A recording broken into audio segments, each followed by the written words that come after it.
Saturday, August 26, 2017 will go down in local history as the day the new on-campus stadium opened. Since my deadline for this column is several days prior to the inaugural football game between the Colorado State University Rams and the Oregon State Beavers, I don't know how the day went.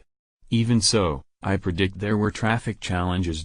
Parking was an issue. Lots of people reminisced about how the tailgating at Old Hughes Stadium was better, different, something. Not everything worked as expected. There was a bathroom issue where a beer tap malfunctioned. All maiden voyages shake out the loose rivets, so this is a safe prediction. But even with all the newness and problems, it was a grand and festive day in a shiny, new place, and the energy level was off the charts. And the Rams won 30-27. Add all that up, and it was the first of many memorable days in what will become a treasured community gathering place. A lot of digital and actual ink has already been spilled on the decision to build an on-campus stadium, the construction process, the ticket sales, and now the start of a new era. I can't really add much to all that. However, it is appropriate at this moment to reflect on how we got here. In that regard, Colorado and reporter Kelly Lyle's August 20 article, titled "Talk Turns to Reality," was a good one. Lyle did a nice job of fairly presenting the long and winding road that led to Saturday's Jamboree, augmented by a football game. In the article, former athletic director Jack Graham got his due. Without his lead with his chin passion, CSU would be trying to figure out how to round up the money to keep Hughes Stadium acceptably safe and functional. Then there's the leadership of CSU President Tony Frank.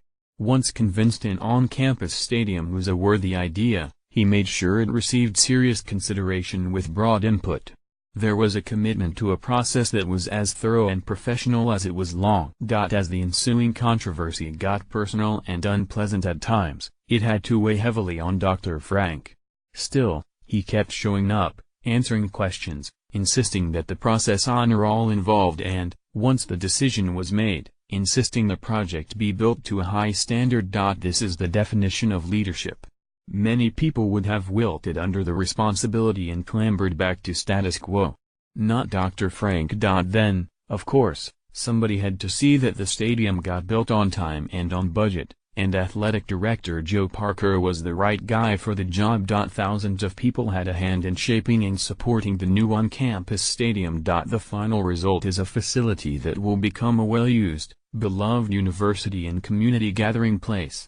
The remoteness of Hughes had its charms, but easy community access was not one of them. It was basically a football venue. The new facility will become so much more. Go Rams! David May is president and CEO of the Fort Collins Area Chamber of Commerce.